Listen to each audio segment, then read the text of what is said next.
I welcome all the dignitaries to this plenary one on preparing right talent for bigger picture, especially in light of the new national education policy. This session holds a very special place in this entire conversation on media and entertainment. I welcome the moderator of this session, Mr. Chaitanya Chenchlikar, Vice President and Chief Technology Officer of Whistling Woods International. We have panelists with us here. Mr. Shrikant Sinha, he is the Chief Executive Officer of Telangana Academy of Skills and Knowledge, in short, TASK. Dr. Anil Pant, Managing Director and Chief Executive Officer of Fabtech Limited. We have Ms. Nandita Abraham, President of Pearl Academy, and Mr. Shekhar Mukherjee, Director of National Institute of Design, Andhra Pradesh. Welcome all the panelists, and over to you, Chaitanya. Hi, hello, everybody. Good morning. It's after the lovely inaugural that we had. It's important that the first session that is immediately after it, we try and kind of match up to some of the things that were said and make sure that, we take that conversation forward. Now, I had no idea what they were going to say in the inaugural, but it turns out that the way that I have tried to structure the session is actually very similar and along those lines. So it's a good coincidence. So before we start, I want to, just do a very quick presentation, a few slides, just setting the situation and the scenario for what we're going to talk about today. So if I can just share.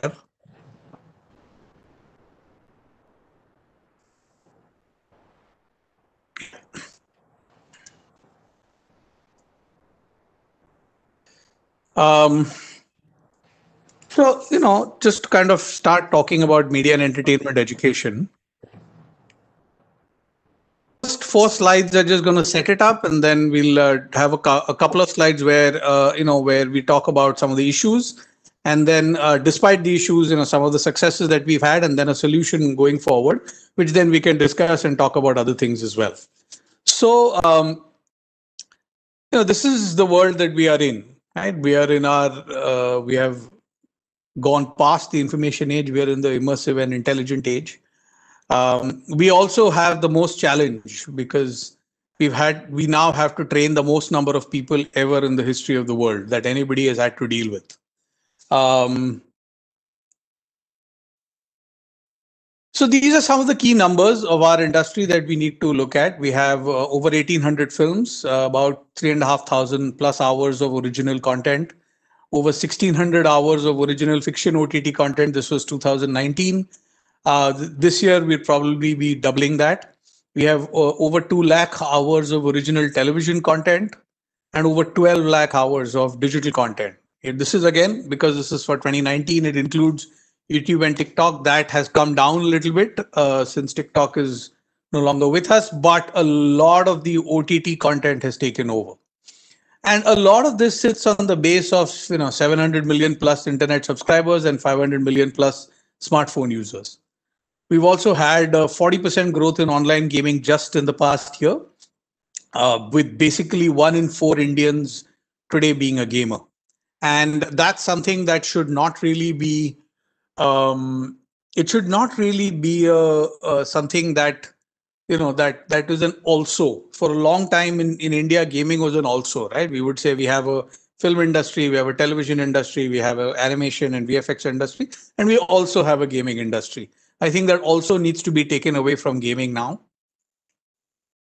We are also blessed with volume. I mean, it's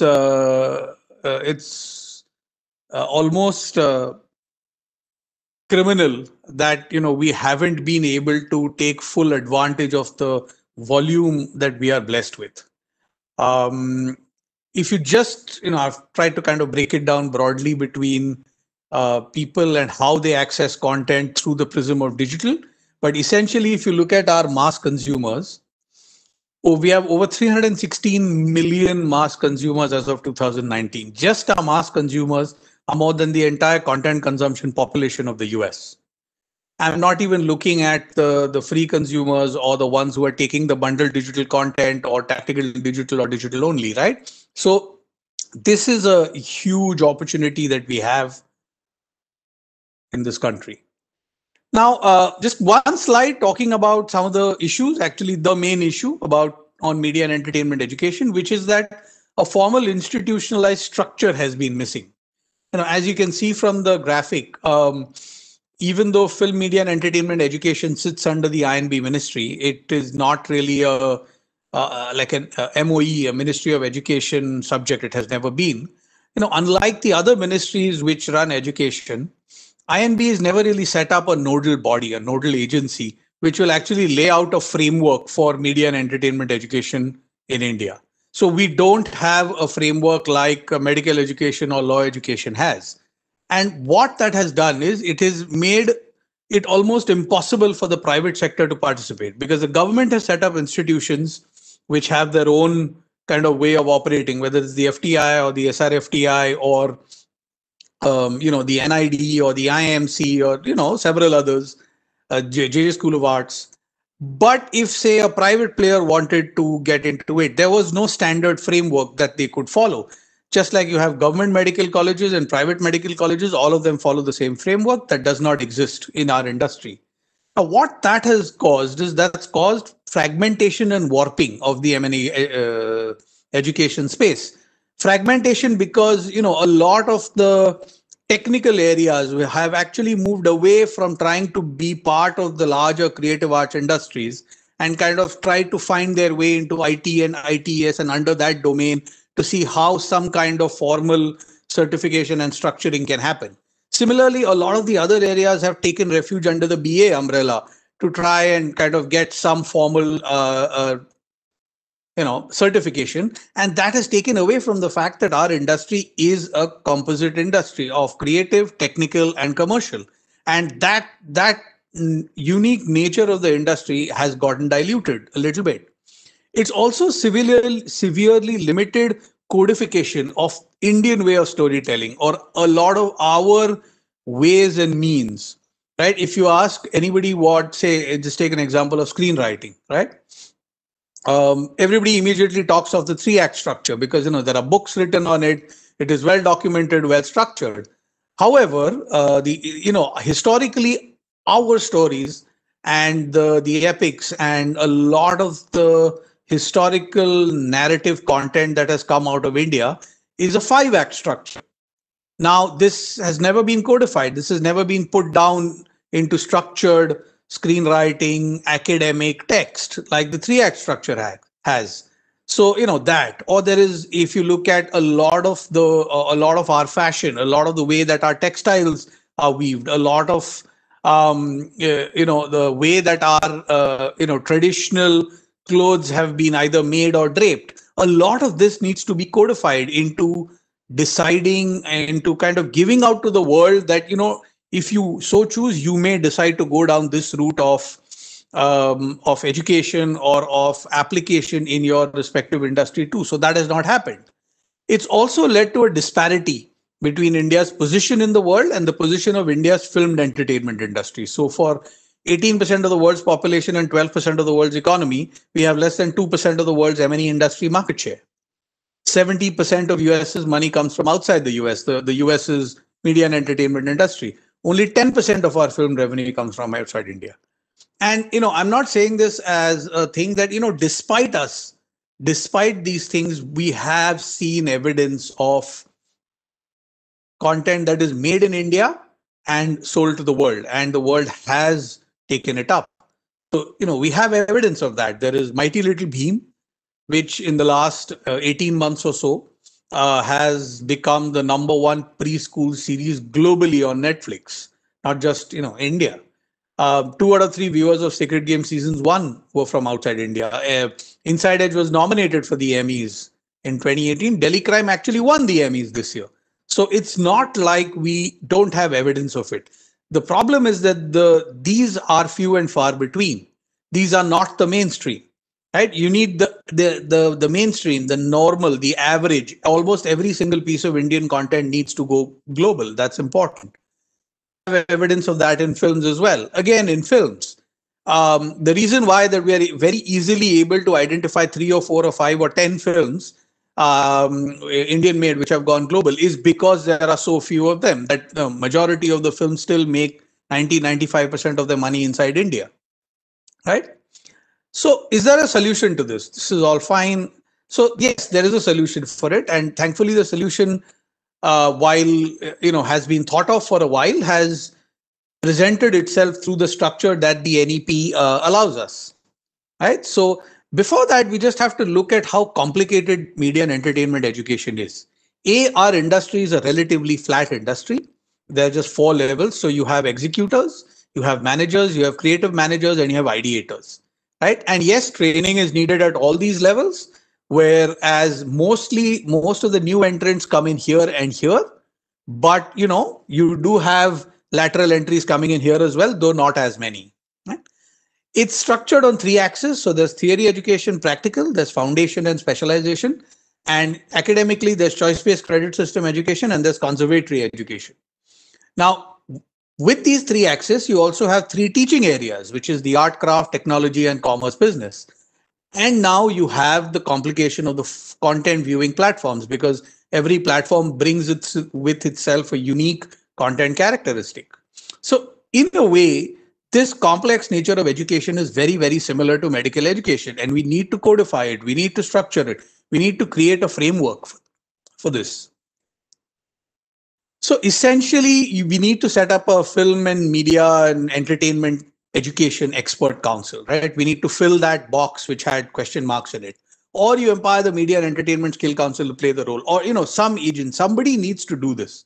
Somebody needs to be this creator and holder of this framework. Yes, the industry can do it, and the industry should be a part of it, but it has to be something that is independent on its own and continues forever. Right? And then you're able to, through that, offer mainstream degrees, offering specialized output-based education. While we do that, we also have to have a continuing education paradigm set up for training and retraining for existing working professionals. So, we are structured education for fresh entrants, like the NEP says. You can do a 4-year UG and a 2-year PG with an exit at each year. And, one of the more important bit is this. What the hell is happening?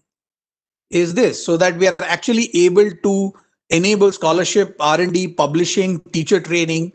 Right now, it's very difficult to find a good teacher training module or a good teacher training mechanism for educators in the media and entertainment space. And the last bit is that it has to be a by the industry, made up of the industry and for the industry solution.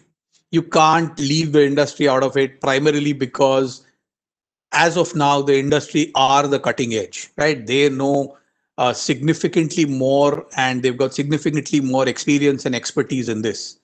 There have to be some kind of funding for media technology development labs, either through state funds or incentivizing corporates for the same to include it in their CSR. And we have to ensure that foundational education in media, entertainment, creative arts is delivered at the high school level. So this is basically it. All of us are educational institution we are part of it and we run it. And, these are the three things that we do. We do education, we do training, and we enable ideation. And these are the three things that we have to enable our alumni to do, which is, we need to enable them to work. We need to enable entrepreneurship with them, and we need to enable them to do research. So how we do this, how we build this is what we're going to talk about. So thank you for that. And I'm going to stop sharing. Okay.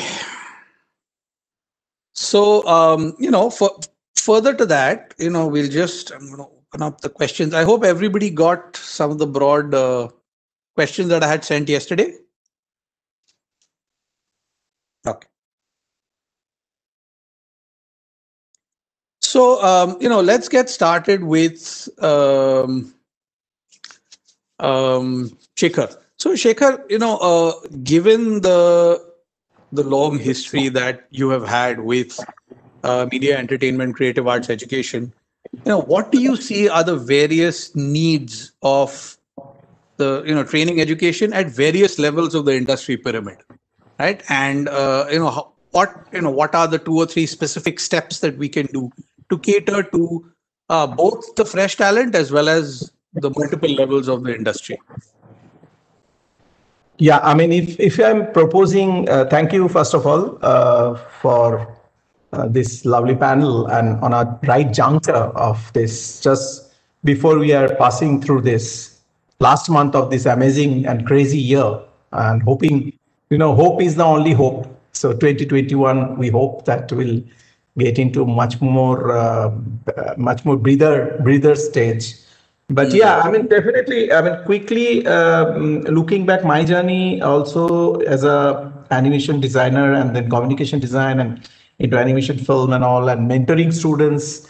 The whole idea of working, I worked in the industry where it was an outsource industry. Heavily, India was relying on like a back-end job, like in animation industry. I'm talking about early uh, 2000. And then I went back to NID, which is my alma mater in Ahmedabad, to the department to teach, because I felt that it also gave an opportunity to encourage the students to discover their own stories, like which will build identity, unlike Indian cinema, which is so rich, like both Bollywood and regional cinema. So in animation cinema, which was about to happen. And today we see there are definitely, thanks to independent film and also digital platform, lot of things are coming up. So just to fast forward now, my new role as a director of new NID, National Institute of Design. Of course, there are different disciplines to look at, but at the same time, what I see that, an opportunity to go for a new kind of curriculum approach, what I call best practice from the past and relevance of today. And you have to bring both online and offline experience, and little more liberation in terms of coming from just generally in a public setup. What happened, you most of the time bound by too much of as if it's not possible. You grow up listening to that it is not possible. So at the same time, now I can tell you that there are winds of change, there are attitude of change, and whether it's public or private, there is a kind of a desire to come together and getting into a collaboration. So what I am looking at a model for our institute that first 2 years students should go through solid basics, and we have a long tradition of visiting experts that many of our graduates are working and many other friends are familiar. And looking at undergraduate program, what you already talked about a model in your presentation, it is almost similar on that line, similar thoughts, that it really doesn't matter anymore whether it's a public or private. It is the mind, it is the individuals coming together and build a solid strength and a culture in this country. And what we are looking at, being a public institute, we have a certain advantage of getting basic fund to run it, and we are not under the pressure of making profit. So we can also go for different government schemes of getting people from different economic background. So talent doesn't get bound by one particular age group or economic group and all these things. So undergraduate program where I'm looking for, the school leavers, those who are coming as a raw talent. And at the same time, postgraduate program, what we're looking for, which is yet to start, instead of running another set of program and see them as a student, you make it a little more open. Like, you remove the age group, you remove the age restriction, and where their job will be, they can come back and contribute to the undergraduate and do one project of their own under the mentorship of much more senior people, and what we call professor emeritus culture. Yeah. And they will be also growing up as a future educators. It's like because generally in NID, I'm touching upon that teachers training program was always not very successful, because students often become much more talented than the teachers, those who come to be a teacher. I mean, you have to, it's like you evolve with the journey, and these subjects needs professor in practice. The teachers should never stop practicing, because it is not a gallery-based thing, no. And our institute come under Ministry of Industry and Commerce, so I call it a studio school. It's not an university. So, correct. Nice. This is what I can start with. Yeah. Thanks so much. Nandita, and this is something that I've had long conversations with film people too. But if you look at fashion, right? Indian traditional fashion is probably as old, if not older, and as rich, if as not richer, than any of the European or American or any other fashion trends. But a lot of those styles, a lot of those cuts go global, and they've gone global very, very easily. Whereas, r- relatively, given the age and richness of our fashion industry, we haven't gone as global when it comes to academics, when it comes to research, when it comes to styles and cuts and that kind of stuff. So, do you have some understanding as to what is needed to make that push? How do you make it as commonplace for something to be and like an Indian style of wear all over the world? I think you're on mute. Yes, yes, that's fine. Thank you, Chaitanya. I think that that took me off because I was going to answer about film, but let me try to combine fashion, design, film, etc. I think number one is we need to be proud of what we have and really understand it. So even if we're talking about film and now we're talking about Beam, not just look at our culture and what we have as something which is secondary, but really there should be enough or value the research that there is in there. So that's number one. Second is we have to know the correct way to offer it to the world, because the world is not interested unless they're going to benefit from it. So we have to understand the levels of research, the levels of professionalism that is expected the world over, the levels even of just presentation and how do you sell that pitch.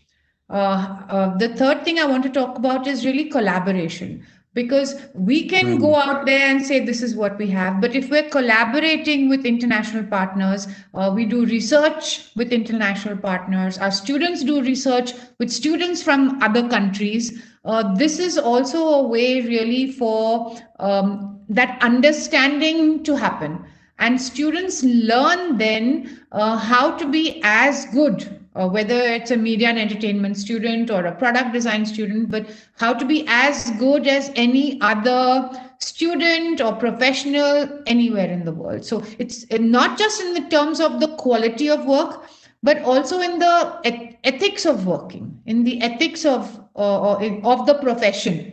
And that's how we actually make our students, our research, and what India has to offer as good as anywhere else. The rest of the world is very interested in India, but if they see India as something which is only about sadhus and magic and all that, then we're not representing really who we are. So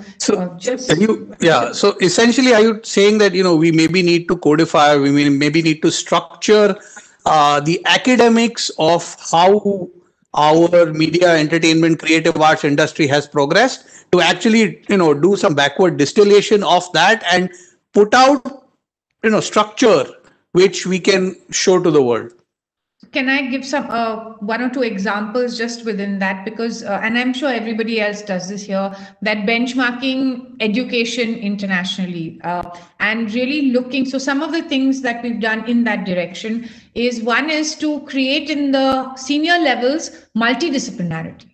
So a media student doing a project with a business student doing a project maybe with a fashion, because that's how you work internationally. And I mean, that's how you work when you get into the industry. You have to be, or an event student, and that's how students study internationally also. So that's one thing that has become quite important.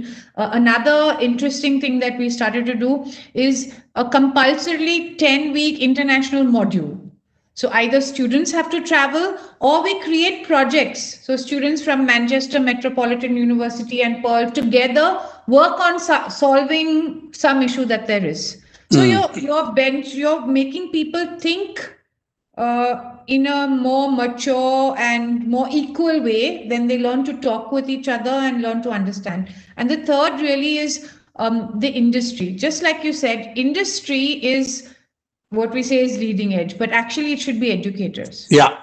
Okay. We should be actually globally, if you look at it, it's the universities that are the sharp end of the stick that break through and give guidance to the industry. Yes. But because again in India, it hasn't been mainstreamed, so there isn't that body of work and enough people that can actually do that breakthrough and showcase to the industry that what, this workflow, yes, you've been doing it for all these years, why don't you try this new stuff?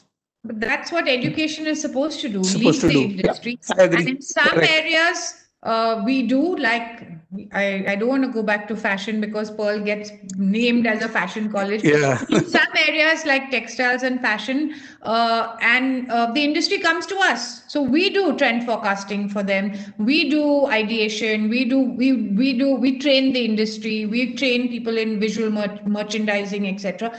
This has not happened in the media and entertainment sector so far.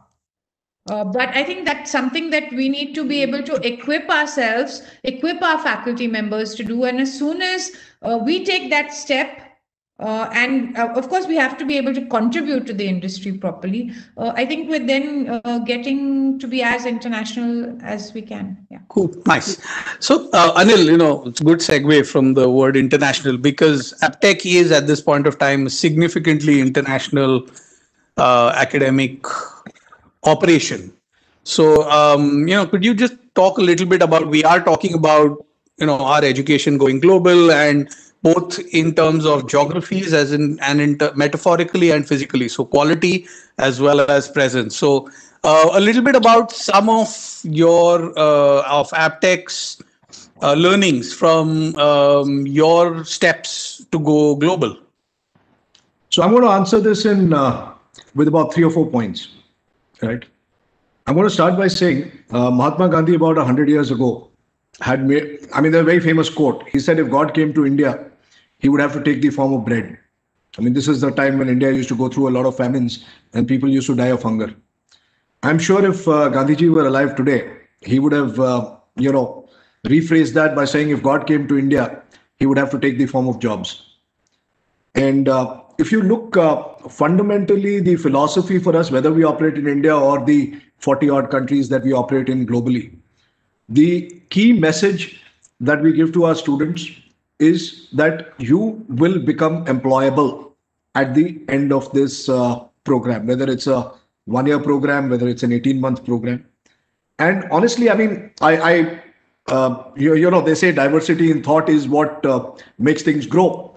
And one of the things that I strongly believe in is that if you look at the media and entertainment industry, both in India and globally, I can talk about Vancouver, where we've just set up a partnership with some people there. The number of jobs is just exploding. Okay, and yeah.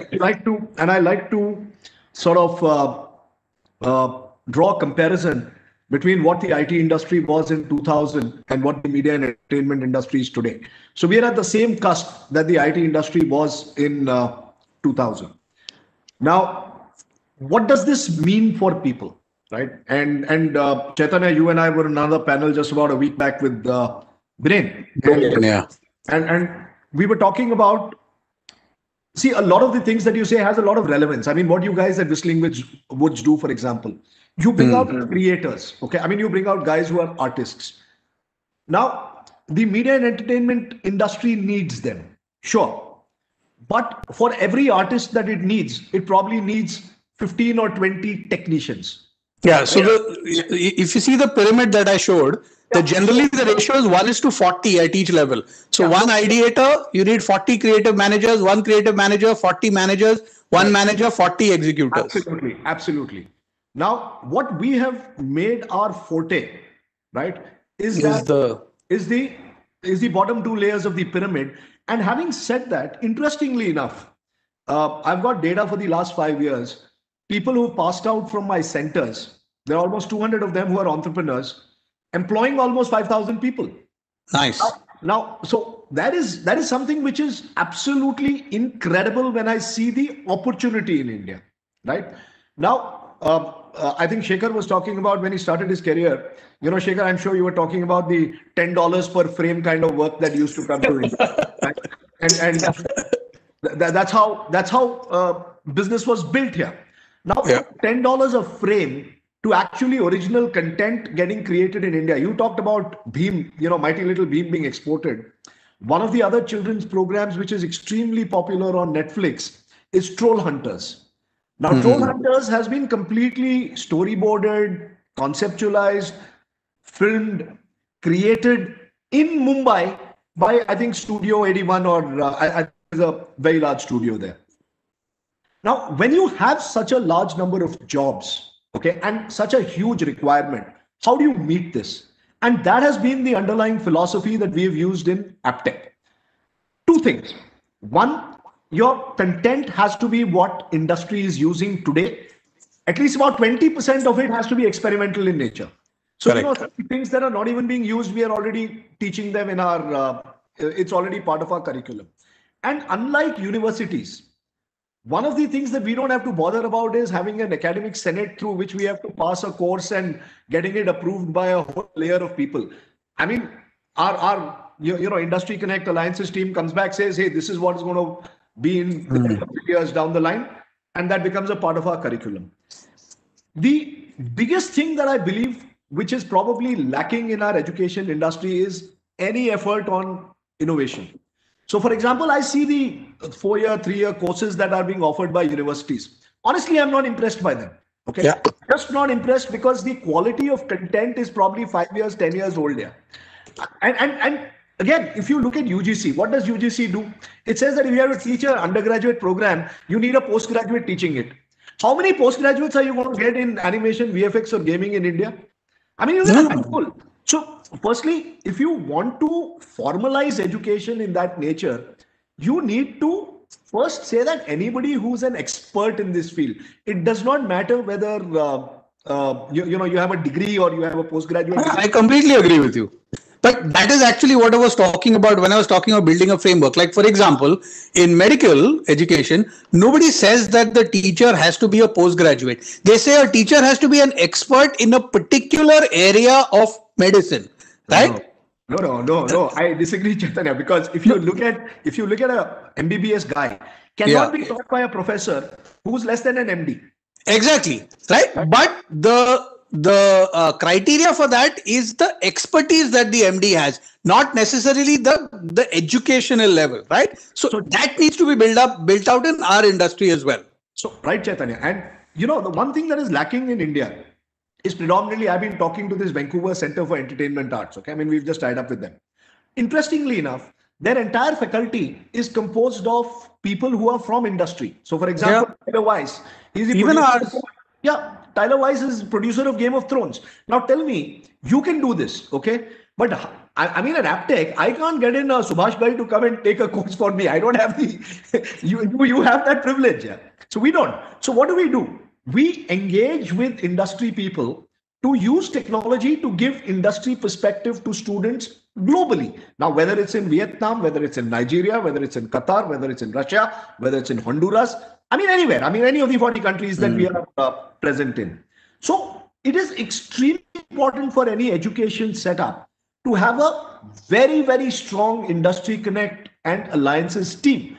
And you tell me which college is going to invest the kind of money that you need to invest to build this kind of a alliance and setup. Only one that is kind of set up by somebody who's as crazy as Mr. Ghai. Yeah, so you guys will do it, but you have the advantage of Mr. Ghai, yeah, the ultimate showman. And we have the advantage of the fact that he had the vision to kind of give us that leeway and give us that scope of, you know what, go do it. We'll see 5 years down the line what happens. Sorry, Nandita wants to comment. Sorry, I want to completely agree with you, Anil, because just your faculty member and the students and the building and the studios is not enough. Not enough. It's very strong team that works with the industry, very strong team that creates alliances, very strong team that looks at student outcomes. If we don't create that, then we're never going to be where we want to be. So I want to one thing. Every college has to either have or start putting this into place. And Chaitanya, I want to bring in one thing very strongly here. I mean, if I look at AppTech, one of the reasons why we've got 35,000 students at any given point of time in media and entertainment is in the last 3 years, we've invested more than $5 million in creating original content here. I mean, today, for example, if I have an 800-hour program, I don't teach that on, I mean, yes, it's completely digital in nature, but the entire 800-hour program is available in augmented reality. Just like you see that guy in Iron Man Robert Downey playing with the things. My kids, I mean, sitting at home, all they need is a smartphone. They play with the characters. They see what a character looks like in real life. So we believe in creating great technicians, okay? And I believe that this media and entertainment industry, probably in 5 years down the line, is going to employ about 300,000 plus people per year, which is as large as what the IT industry is doing today. Yeah. Yeah. So on that bit, right? That's a good segue again. I mean, I'm getting nice segues from everybody. So, Task has done a lot of industry outreach, a lot of industry connect, has built in and been kind of at the point of a lot of upskilling and upgradation of industry professionals. So let's hear a little bit about, what has your experience been? How was it when you started? There was obviously a particular idea of what Task was supposed to do. And then how has that changed and how have you adapted to bringing in industry professionals? Okay, thanks, Chaitanya, and thanks for the organizers for helping me share my views over here. I agree with what Anil said, and in fact, if I look at it today, thanks to COVID, we are practically akin to the same situation as it was in Y2K situation, right? And here I'd like to point out and agree with Anil that it was the aptechs and NITs of the world who actually created the workforce to actually support the Y2K itself. While, of course, the engineers were coming out of the IITs, etc., but the workforce was generated by democratizing actually computer education. If I look at it today, the need for the media industry is also the same.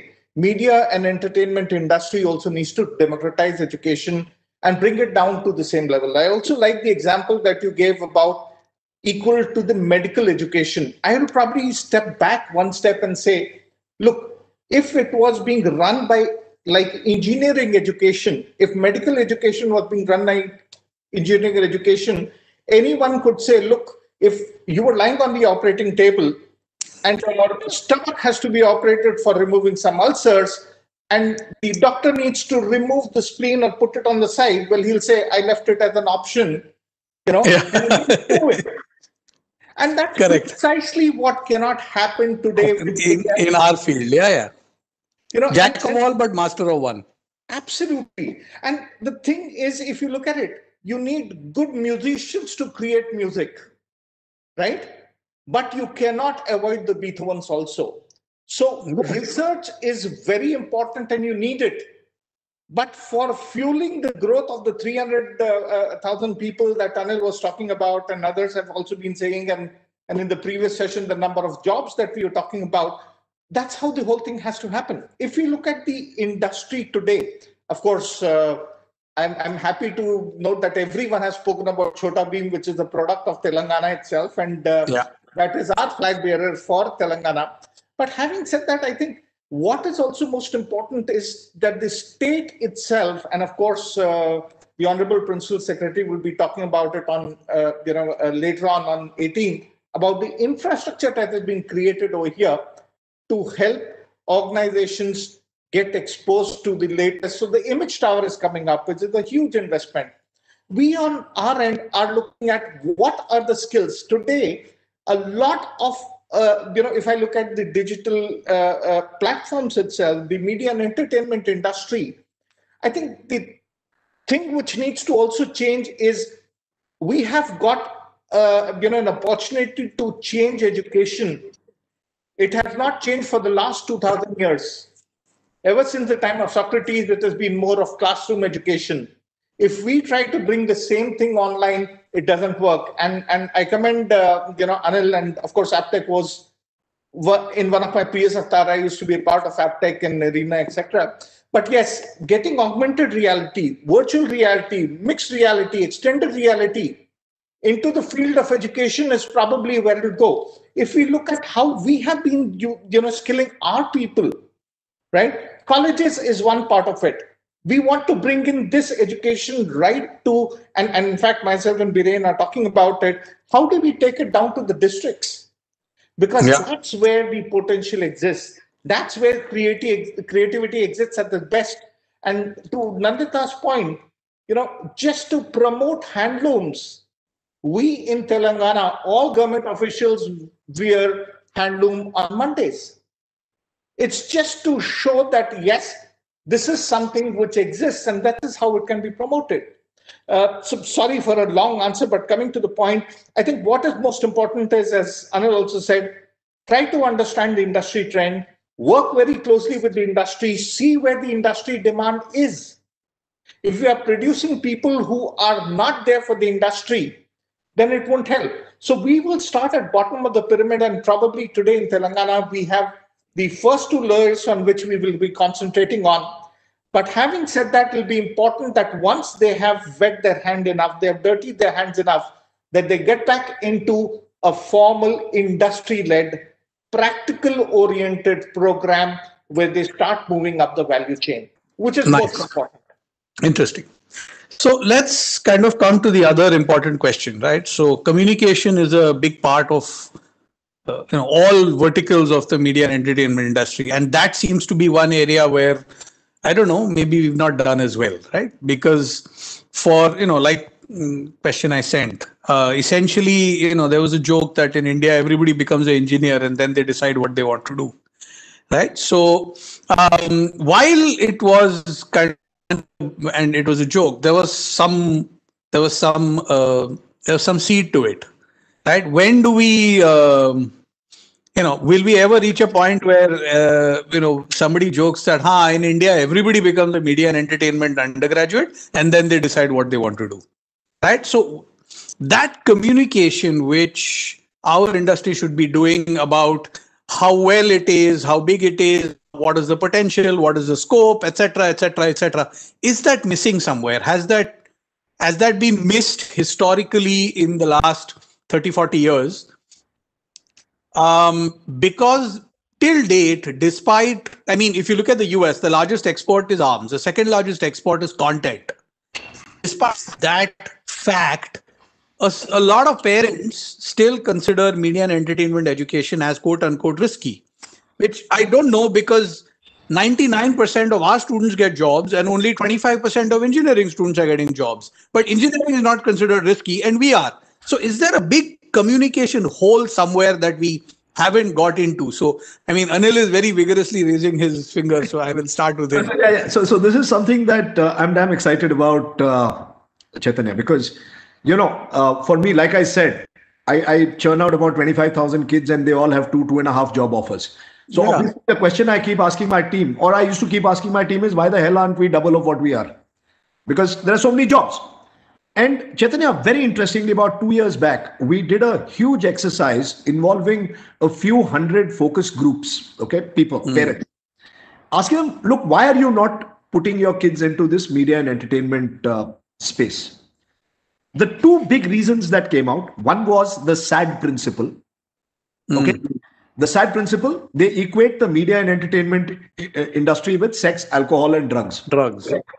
This is unfortunately a reality.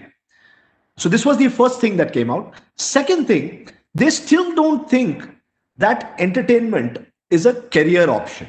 They believe that entertainment is a hobby. But why? That's the core. But the key thing that came out was, बच्चा वहां पे जाएगा, बिगड़ जाएगा. Okay. Right? And that's why we got this guy. We spent a ton of money on getting Rahul Dravid in as a brand ambassador. The whole idea was that give a message out that this is a great career option. You can't get a better person than Rahul. Now, what I think industry needs to do, what government needs to do, what every person in the education space needs to do is to actually educate parents more than the students. The kids are interested. The children want to do or pursue a career here. Parents are the ones who are killing this damn thing. And that's what I have. And this is based on scientific, focus group discussions. It's come out across segments. We had people right from auto rickshaw drivers to industrialists participating in these focus group discussions. And invariably, this was one thing which came across all spectrums of society, कि बच्चा इस industry में जाएगा तो बिगड़ जाएगा. So, ironically, and I will come to everybody, but I just want to add to that. Ironically, it is another vertical of the media and entertainment industry itself that has created this canard that the media and entertainment industry is about SAD, because the media is part of the same industry. So why are you destroying yourself?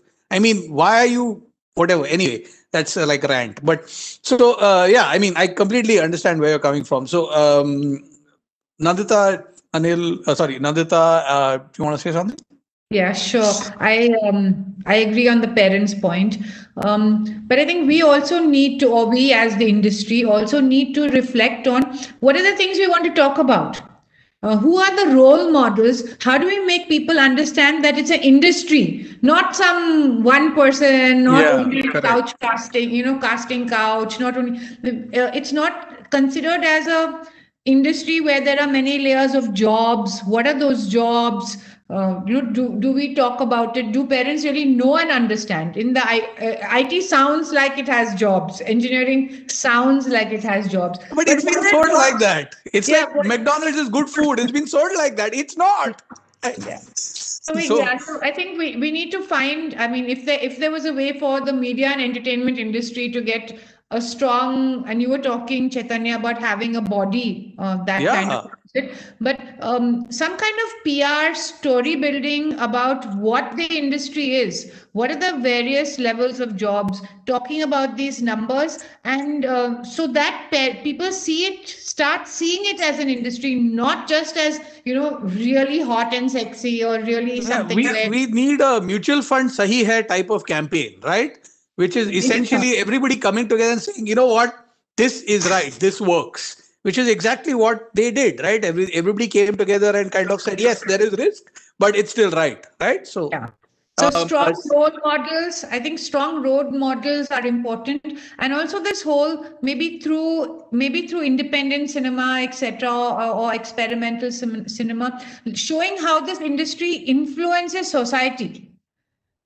In a positive way, the role that is played, not just about glamour. I think that's something that's important. Good. I mean, we've got a couple of nice. Sorry, I will come to Shekhar and Shrikant, but just I want to add into that. So, what what we were talking about jobs and the potential. So, we used to work with a particular NGO. I won't really name them.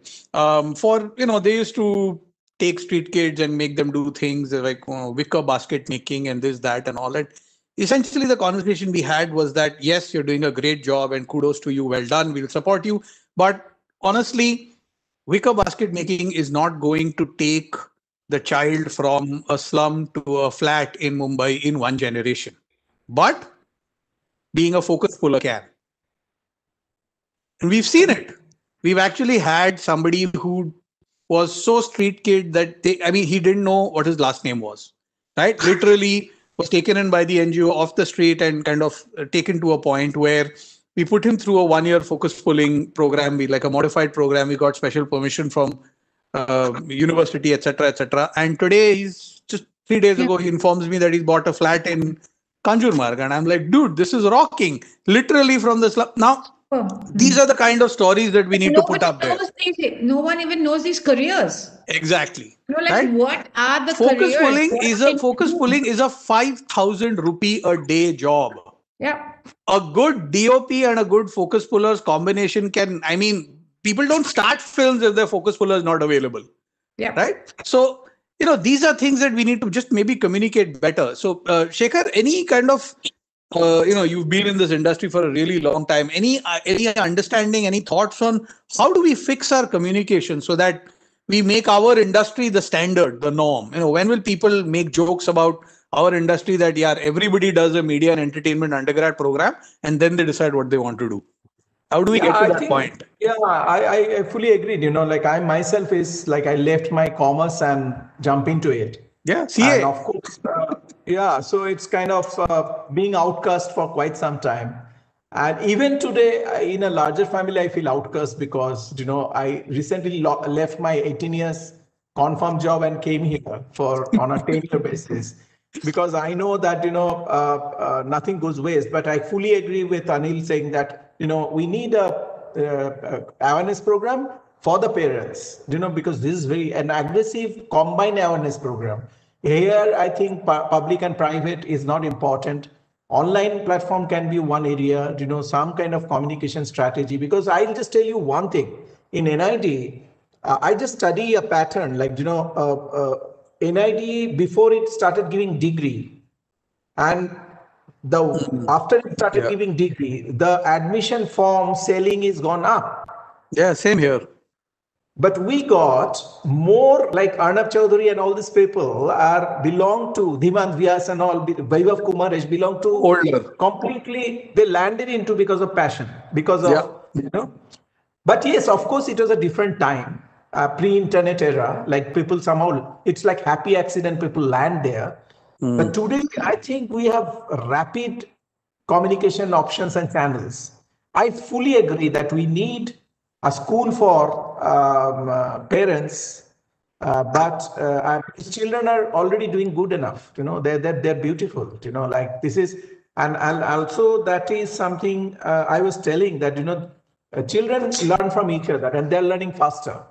And you need good mentor. And also we need some communication, and communication is the thing. Like, conversation is only the thing. But that we need to multiply, because it's a crazy job. It's I don't know, Chaitanya. I have no answer, but I say again, Anil, about it.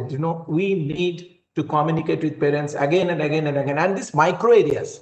Just now you said that the job of a DOP, how beautiful and how responsible job it is. Yeah. No, it's focus puller. This is just the guy when the camera is on a track trolley sliding, moving in or out. You need to shift focus on the go. So that focus puller. So the world is not only depending on UI UX. That is my. Oh, yeah, of course. And the world and the film industry is not only direction and acting, right? So that seems to be a thing.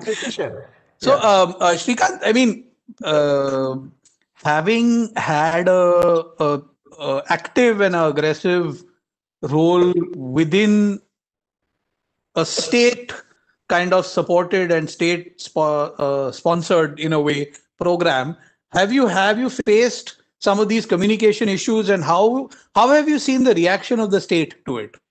See, I think if I look at Telangana, it's a dinner table conversation when people say, okay, so when are you starting your engineering program, right? And there are cramming schools in different cities where they prepare you for engineering. But the fact, as you rightly said, for any manufacturing job today, people prefer ITIs than to engineers. Yeah. Right? Second thing which has been happening is it has to be multidisciplinary. So today the NEP at least provides us that opportunity. For example, if I look at engineering subject itself, mechatronics is a program which is mechanical and electronics put in together, which has got huge potential. Today, if I look at graphics itself, which is a small element of what you do, if that can be incorporated into the various engineering fields, it opens up a complete different paradigm, right? Yeah.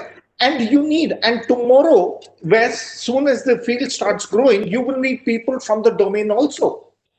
So one of the ways of making it more sexy for people is looking at these collaborative models also, where you combine some portion of media, bringing STEAM instead of STEM only. So the arts part of it should also be brought into that. So that is one way of doing it. Definitely communications are a challenge today, and you are right. In fact, my daughter did media and communications from Pune, and that's where it is. So today, one thing which I've also seen is that this industry, while some portions of it is open for newcomers, right, you have to struggle and prove your worth for the others, which is happening, which also gives it some kind of a thing that, look, if you go there, you will be spending time and not being able to achieve much. Having said that, I think it's important for youth to realize where their passion lies. We should have more films like, The Three Idiots, where it spoke about only one thing: do what your passion desires. And our youth need to understand that till they reach 30, that's the time when they can put everything at risk, conquer the world, fail fast, fail hard, but get up and start running again. And this industry, Indian entertainment, is a wonderful industry for those kind of entrepreneurs. Yeah. And so just to add to, sorry, carry on. Yeah. So that's the communication that should go out, reach out to people. And of course, as everyone said, we need more mind space of the parents than anything else. So just to add to what Anil said about focus groups, so we've now had approximately 5,000 or so students that have either are studying or have gone through Whistling, and we've done a loose kind of thing. So the way we look at it is there's the 20, 60, 20 structure, right? So there's the top 20% who are passionate. They wanted to do this since they were like 10, right? They're the ones who show up at 7 a.m. on campus every day and don't leave till midnight. You have to kick them out, literally. Then you have the bottom 20% who are here because, it's cool to be in media and entertainment, right? They like the idea of being a media and entertainment professional. They actually don't want to do the hard work. So them, pretty much. It's the middle 60% that actually defines how well, what the culture and how the institution kind of moves forward. Because if the middle 60% are more on the positive side, they spur the top 20% as well, right? And they also encourage the bottom 20% who are there just to kind of pass the time to also see that, 80% of people are actually doing well. So maybe, let me put in a little more effort, I may be able to do it.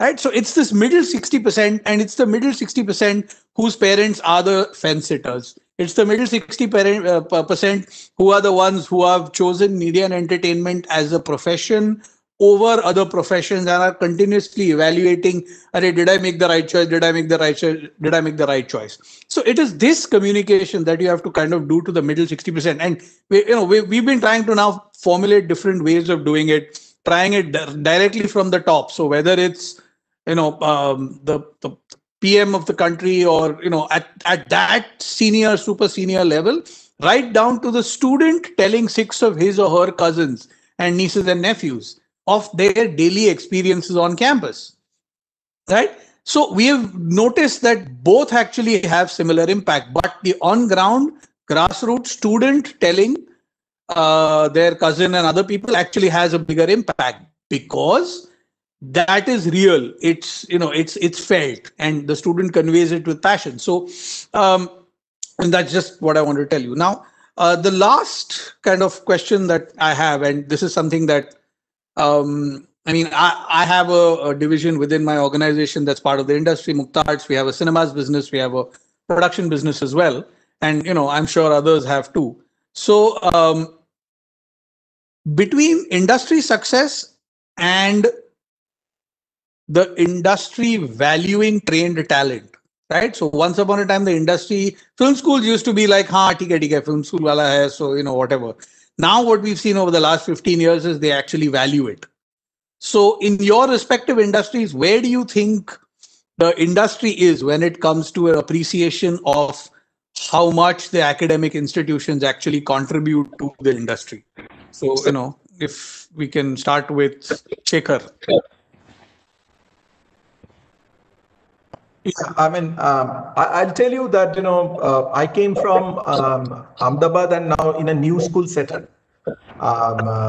It's called NID, but National Institute of Design, I call it New Institute of Design, because a certain paradox we all have. Life is a paradox. But I'll tell you that recalling my student is in NID, why I really take pride of being NIDian. We used to have a lot of industry project inside. Sorry to interrupt, but I've been told that we have to wrap up in 5 minutes. So just keep your answer short. I won't drag it. So in short, I'll tell you, lot of things will depend on the mentors. Mentors can play a crucial role than just a person who will come for confirmed job but doesn't produce anything. So I discourage only certificates. Academic certificates is not going to work. It never worked, and it is not going to work. So this is something I'm looking for. Thanks. Anil? So I'll just take 1 minute, not even a minute maybe. So, we've created this platform called Creo, where our students, 30,000 students, post almost about 140,000 of their projects. Now, what this platform does is it enables students to know how they fare against other students, but more importantly, it gives the recruiters a chance to take a look at the quality of work done by the student over his timeline. And we've got almost about 600, 700 recruiters who hire from us, and on an annual basis. Now, my own belief is that the more you encourage students to create a portfolio, that's what's going to help the recruiters. And that's what is our core focus, Cool. Thanks. Nandita? So we also have a platform where students upload their portfolio, and that's really important. But one of the trends I'm seeing now is that whenever students go out and work, do projects with the industry, work on some events that's happening, they're just getting picked up. Yeah, so really that's got more exposing, impact. That's what. yeah, exposing one to the other is something that's really useful. That's what we've noticed too, right? Just students going out there and being on set, and they kind of doing a good job. 6 people ask, who is this kid? Right? Where has this person come from? And when more and more students, when they say I'm from Whistling with Whistling, and they're doing a good job, then it kind of becomes mainstream. Srikanth, do you have any experience? I mean, I know you don't really deal directly with between industry and students, but any experience you have in this? Is he on mute? I think you're on mute. Sorry, didn't realize I was on mute. As I said, yes, definitely for placements, they definitely look at it as to what kind of projects you have done. And we encourage the industry to come forward and help our students get some kind of summer internships or apprenticeships, which really play a huge part. Because thing is, how well you can do a thing. People don't want you to know the definition of a screwdriver, but actually have used one. Correct. Absolutely. Good. That's an excellent excellent statement to end on. So thank you so much. Thank you, everybody. Had a great time. So thanks. Karan, do you want to say something? I saw some chat popping up. I think we're getting a polite message there already, and the next panel is there. I can see that. Okay, so thank you so much. Thank you, everybody. Thank you, Neerja. Thank you, CII, for putting this together. And let's hope that we're able to structure a good framework for media and entertainment education in India. Chalo, chill. Thank you, everybody. Bye. Thank you. Yes. Thank you, Chaitanya. Thank you, all the panelists, for that wonderful session. The important takeaway from there is that we need sensitization. We need to create awareness about the job opportunities in this sector, and to tell parents especially that this is not just sex, alcohol, and drugs. There's much more in this sector than that. With that, we come to the end of this session. Thank you, all the panelists. We need a framework body. We need a framework body. Yes. Yes, we have taken that message in CII. We are already working on an action plan, as we had discussed last. So thank you, all the panelists of this session. We now move to our next segment, which is, thank you.